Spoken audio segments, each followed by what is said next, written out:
Hello. I pray that your Tuesday was filled with spaces and places of joy, of peace, of happiness.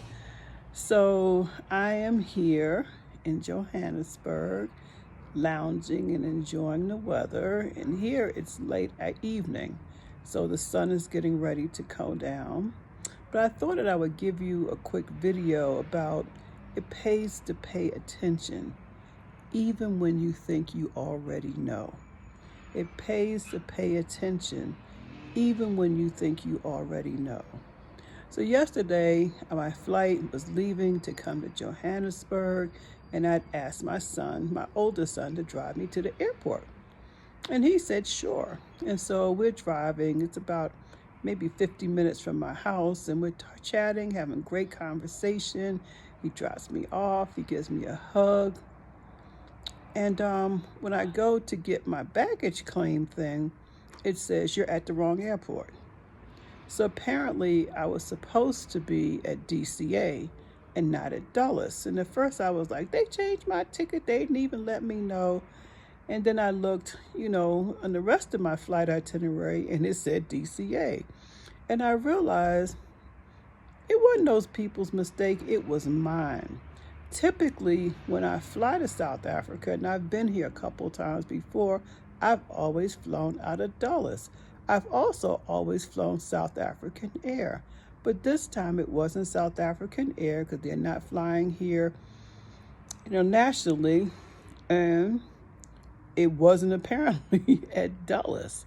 So the thing about this flight was it was flying from Dulles to Newark and then from Newark to Johannesburg. And while I thought that was a little weird, I was like, okay, that's what they're doing now. But it turns out I was actually supposed to be at DCA, Reagan National Airport, not Dulles. And they're about 35 minutes apart. The good news is my son had dropped me off early, so I had plenty of time to call an Uber and get to the right airport. But, the bad news, if there was bad news, it was inconvenient. There was a part of me that was like, felt a little embarrassed, but probably more than that, I felt like I had wasted my son's time. But when I apologized to him, he was more than gracious. He was like, no problem, Ma. I'm just glad things got worked out. And I realized that the time that I got to spend with him chatting was time that I can't get back. It was time that I really enjoyed. It was time where it was just he and I, and we really got to share.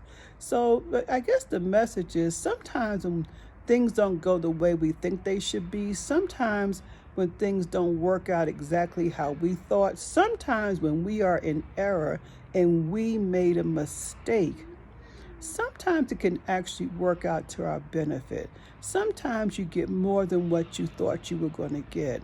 Sometimes it can be a blessing in disguise. But I said the title of this is Pay Attention Even Though You Think You Know What You're Doing. That's also the key message. Pay attention. I know there's some things that you have done over and over and over again, and you could do with your eyes closed. But trust me, it pays to pay attention. And if something goes wrong, instead of letting it wreck your whole day, instead of letting it keep you continually annoyed, maybe consider, what was the lesson? What did you learn from it? And in what way may you possibly have been blessed? I'm looking forward to my time here, visiting my other son and other family, being able to experience South Africa that I haven't been here since before COVID. I'm just looking forward to it. So keep me in prayer, and I will keep you in prayer as well. And remember, we all make mistakes. It's not the end of the world, but it does depend on how you choose to view that mistake. If you view it as a learning experience and maybe you can find some good out of it, then it's all good. Talk to you later. Bye-bye.